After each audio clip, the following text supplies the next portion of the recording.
Hello there, Geminis. Welcome to your reading. So once again, I am sincerely sorry for the delay with your reading. Without further ado, let's go into your reading here. Now, when I was shuffling out the cards, I saw this farmland. It's a pasture, a ranch image, and I see this man. It looks like the medieval times, though based on the clothing that he was wearing and the landscape and just everything else. So I see this man. He has like a white, what used to be a white shirt on, and you know it's stained with color, with dirt and sweat, and so it's no longer white. Okay, he's got a pouch full of seeds, and he's heading into his land to begin farming. He has a stick in his left hand, and he's got a bag of something in his right hand, a bag of seeds in his right hand. So he's walking along the rows that have already been prepped. It's like a row, a mound. It's already prepped. It's already been tilled and prepped for planting.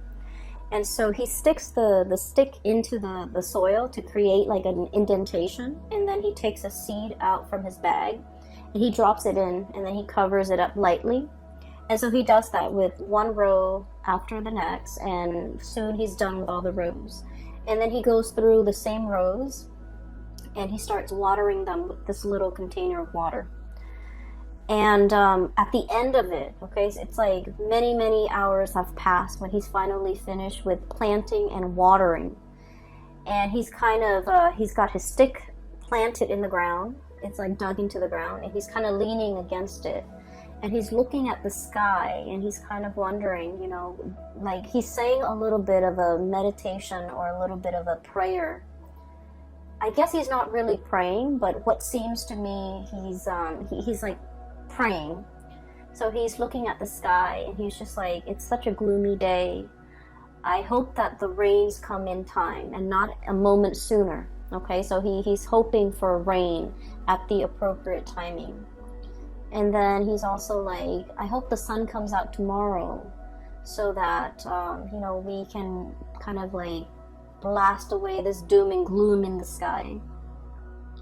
And then he's like, I hope that, you know, it's going to be a bountiful harvest so that I can, you know, sell excess in the market and save up some money so that I can get married. Okay, so there's a lot riding on this crop, right? Like there's a lot of hopes and wishes and dreams just riding on this crop that he just planted.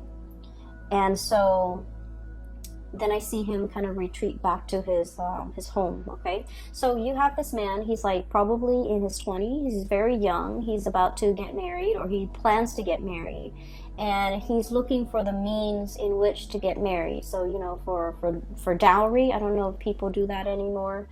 But it seems to me like it's a scene in medieval Europe. Okay, so there's like a lot at stake. Like if it's a bad harvest, he could potentially starve.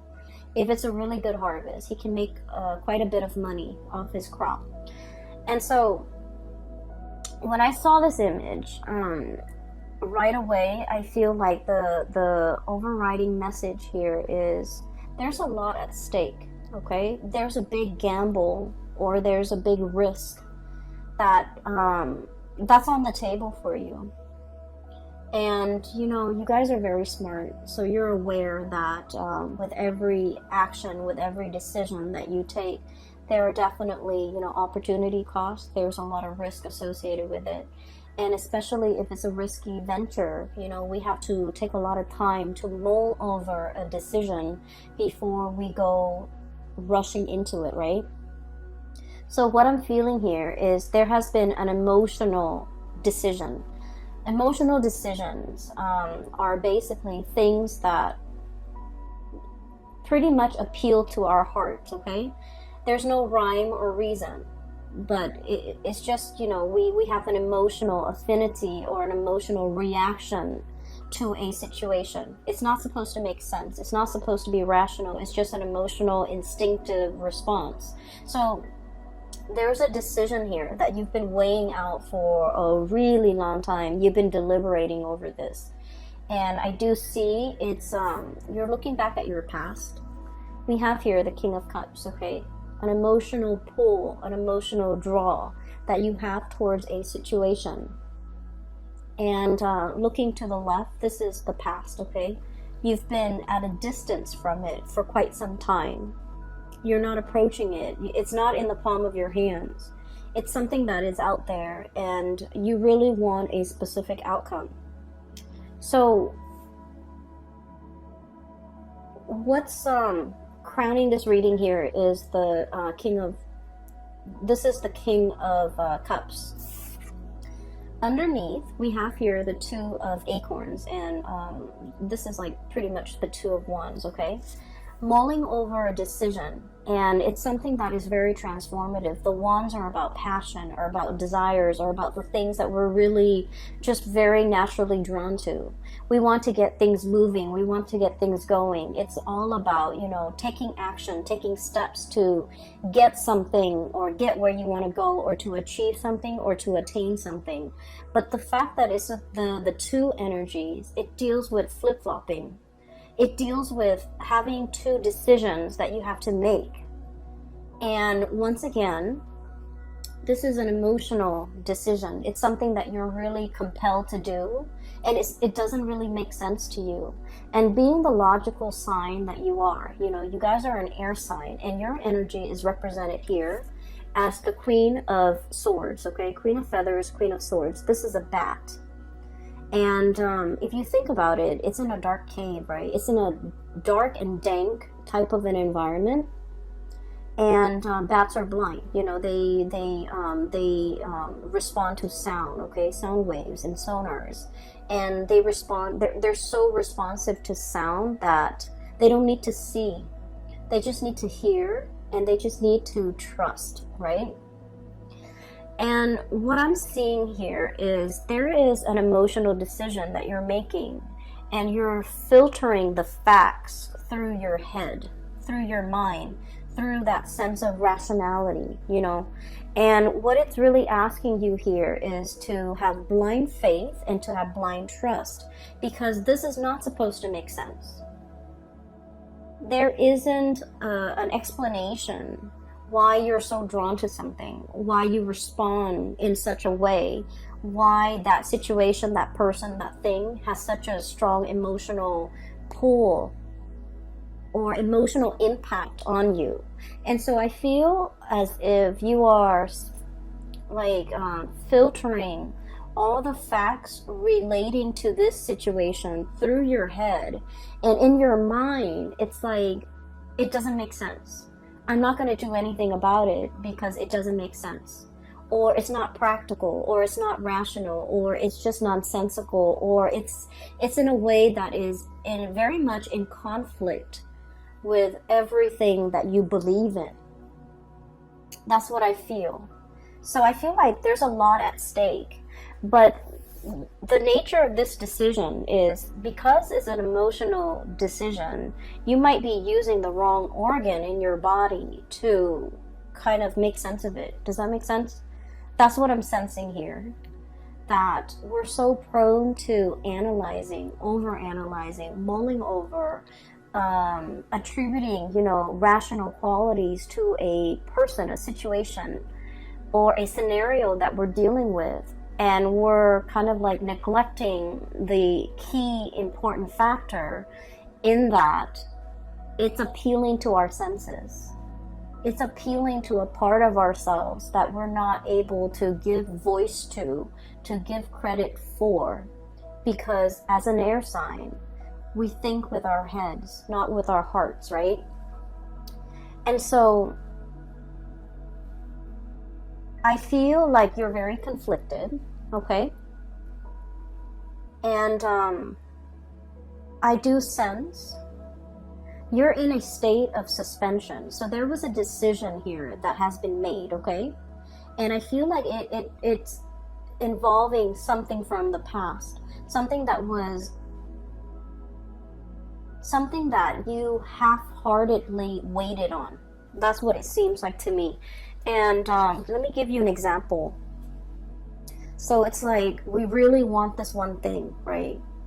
And we're just like, no, it's never going to happen because, you know, how on earth could it reasonably happen? It's not practical. It's not sensible. It's so far out of the realm of possibility, it will never come to fruition. And so while we can't deny the fact that we really want something, or want that one thing to happen, to come into the picture for us, so we kind of, you know, go through our day. It's in the back of our minds. And we go through the motions, we go through the day, but every once in a while it creeps back in and we kind of wave it away and we tell ourselves it's just not feasible. It's just not feasible. So I feel for many of you, there's something that you're half-heartedly waiting on. There's still an emotional connection and a really strong emotional pull towards it. And I feel like there might have been a decision made from your end about moving forward. Moving forward with the things that rationally made sense to you. Your career, your reputation, your success, your worldly possessions, all the things that you can count on, all the things that have a lot of weight, real weight in your world. This is the Six of Wands. It indicates success. Having, I also feel like fame and fortune as well, because in the traditional Rider-Waite deck, this is the man, he's on horseback, and there are a lot of people giving him positive reception and accolades, okay? So I feel like, you know, it's in the back of your mind, and you're not really invested in it. And, you know, life goes on, you moved on, you focus on your career, you focus on all the things that rationally made sense in your mind to do. Go through the motions, go to work, you know, take care of your family, things like that. And because of that, there's a yearning and there's a calling for the month of January, in which you're questioning, I feel, did I make the right choice? Did I do the right thing? And what's coming through here, we have this is the Lover's card, this is the card of Gemini. Underneath it is choices and trust, okay? I feel like you're having second thoughts, you're having doubts, you have tried to move on, and then in the new year, something is like, it's like the energy harkens back to a different time or a time before. So possibly the previous year, the same time around the previous year when something entered the picture. And you're questioning and you're doubting, did I make the right choice? Did I make the right decision? Is this like a merry-go-round that I can't really escape from? If it's a merry-go-round that I can't really escape from, then is it because, you know, it's meant to be? Is it in the cards for me? And so I feel as if you're having a lot of doubt about a decision that was recently made. You don't give a lot of credence to it. And it's not plaguing you in a way where I feel like it interferes with your daily activities. But crowning this reading, what you're really thinking about, and what is kind of like in the back of your mind, we have the Hangman. Waiting in suspension, waiting for a situation, waiting for some contact, waiting for a turnaround, okay? And I also feel like there's an emotional connection here, deeply emotional and deeply spiritual, an emotional spiritual connection that you have with another person. And I feel almost like the universe is telling you, you know, you have to be like this bat.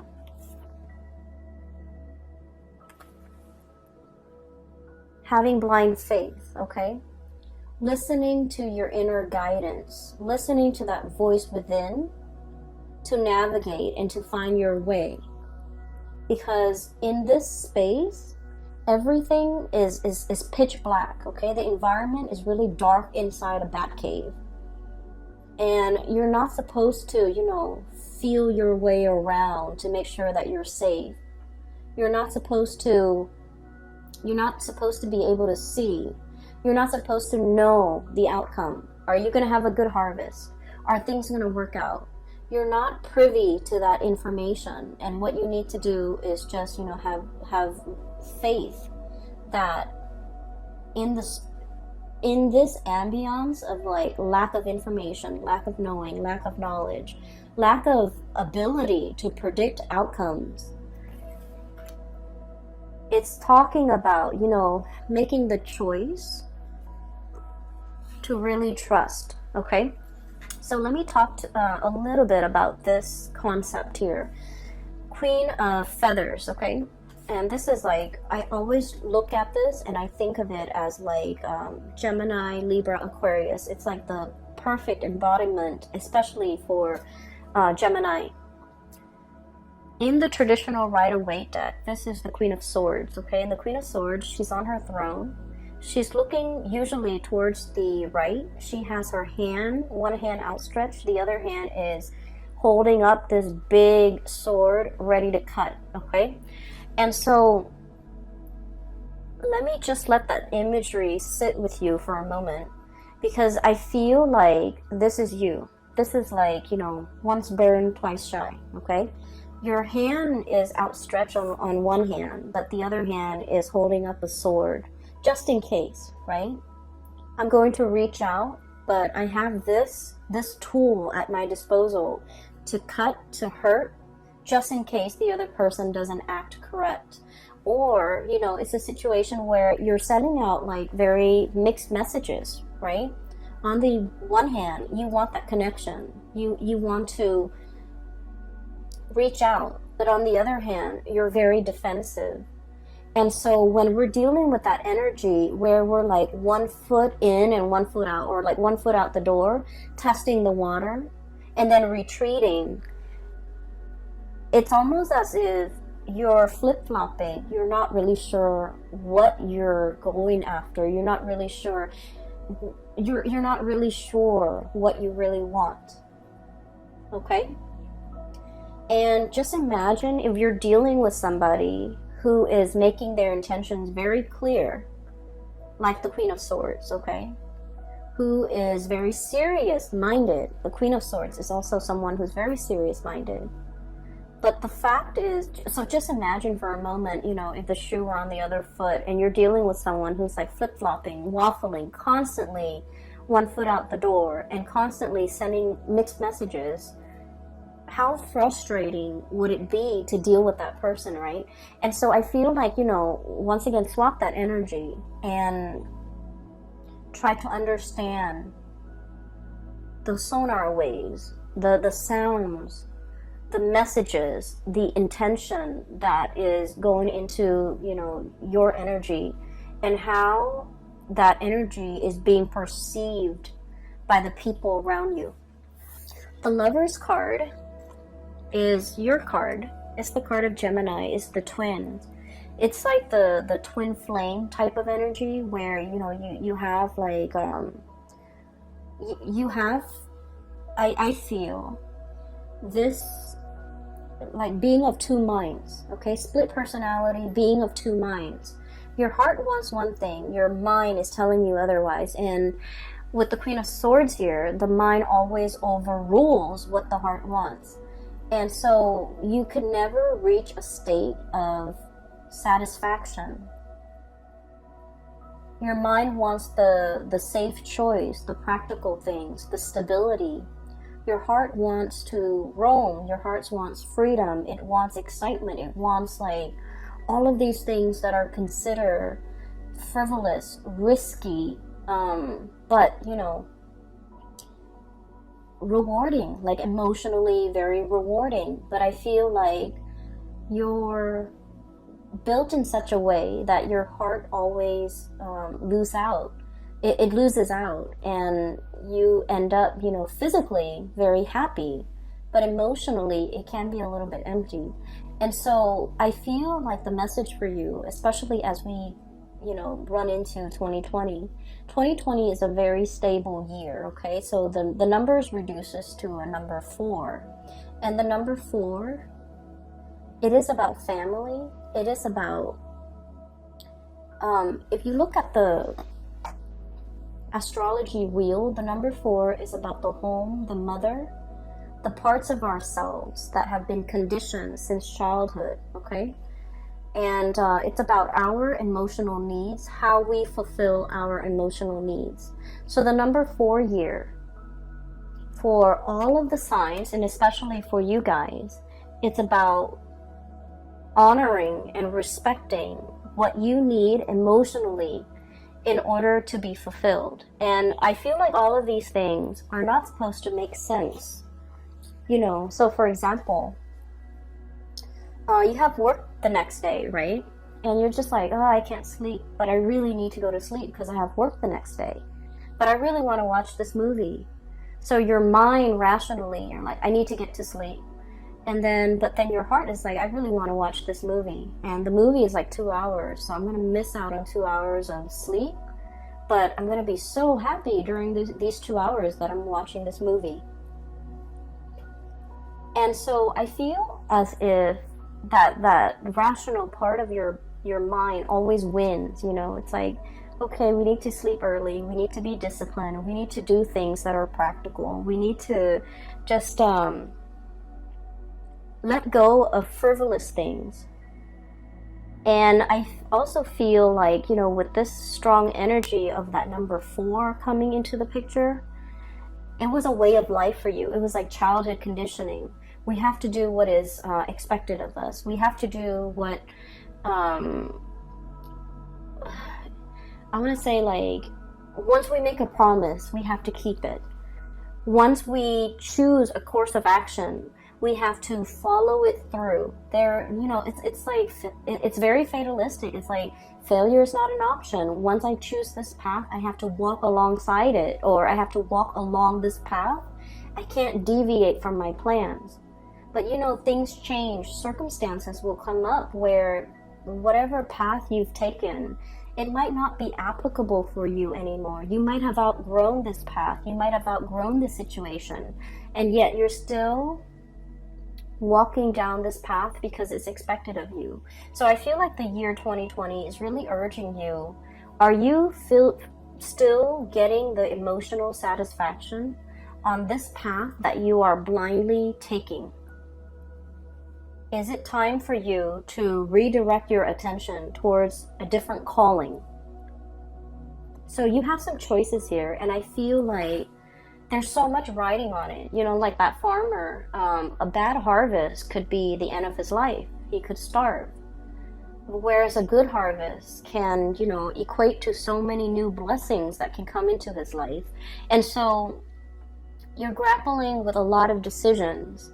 And I almost feel like there's a decision here that you're making. And I'm sensing that you're putting so much expectation into this one single decision that it might not be fair. So if it's a person, you're putting a lot of expectations, and I don't feel that it's fair for the other person. If it's like a change in job, for example, you're putting so much expectations on the new location, on the job. You're expecting that thing, that decision, that job, that person to fulfill everything that you've wanted. So keep in mind that you've been suppressing, you know, your emotional needs for quite some time. And all of it is bursting at the seams, right? It's coming up in the year of 2020 for you to re-examine. And it's like years of pent up, you know, self-denial, right? Not in a rational way, but I feel like denying yourself of like things that make you really happy. And then coming into this moment and you're just like going for something, and then or thinking about going for something, jumping at an opportunity, leaping towards a new way of life, and you're expecting it to fulfill all of your expectations or all the longings that you've been suppressing in the past. And you know, that's a huge load to carry.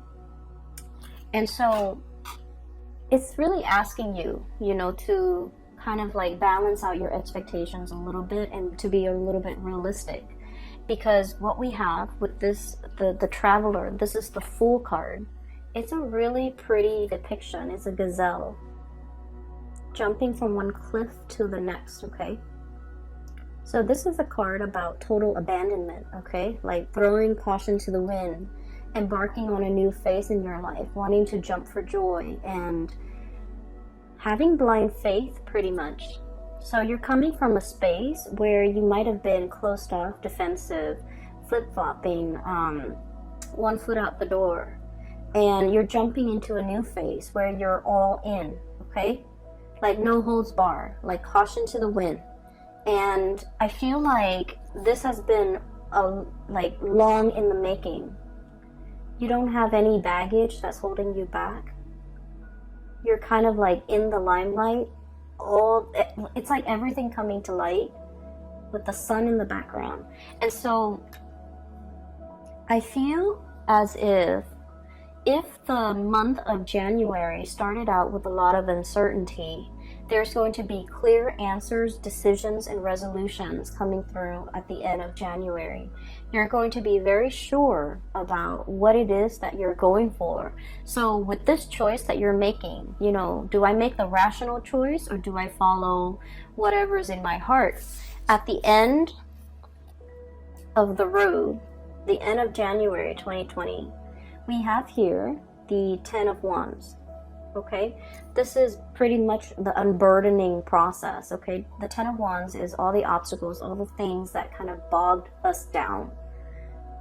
Possibly expectations from other people, responsibilities that we have to take up, and things that we do out of obligation, out of the sense of responsibility, and we don't have to live in that or burden ourselves with that anymore, because we have a new phase that is coming into our lives to ask us to shed the baggage, okay, shed the responsibility, and just kind of like live our life a little bit more unencumbered and a little bit more free.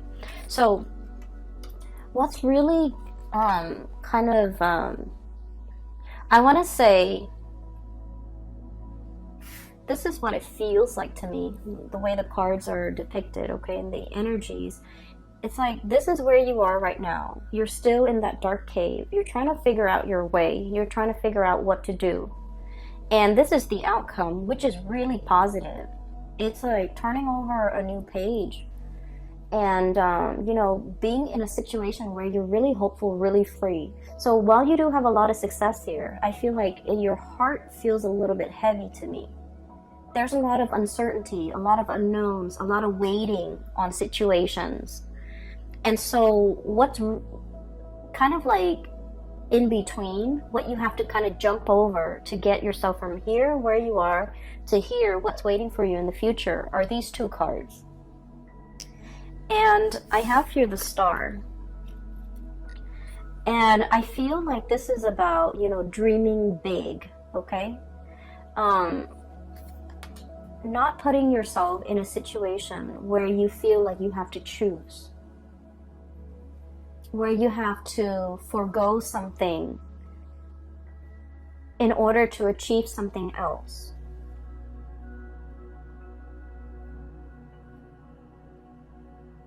And I also feel like denying yourself something that you really want because you feel like it wasn't practical. You feel like nothing can come out of it. And you feel almost like being in a state of worry and anxiety all the time. And once we are constantly, you know, living in a space of lack, if we've been living in it and dwelling in it and, you know, building a life around it for a really long time, that's all we know. And then we can't really possibly wrap our heads around the fact that it doesn't have to be like this. We can make some changes. We can have it all. We don't have to compromise one thing for another. You know, not everything has to come at, you know, the expense of like opportunity costs.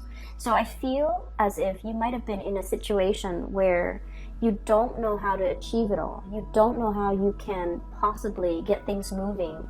You don't know how you can you don't know how you can get out of it. And then whatever opportunities come through, Four of Cups, you've turned it down. So you're stuck here, and every opportunity that comes through, you're like, no, I don't want to do that, or I don't want to do this, or I'm turning it down, and for no other reason than, you know, it's too risky, it's too much, it's not enough, or it's not going to take me towards this one thing that I really want, so you might have turned it down. And so I feel like you need to jump over this hurdle, and the hurdle is pretty much, there's something that is on the offer.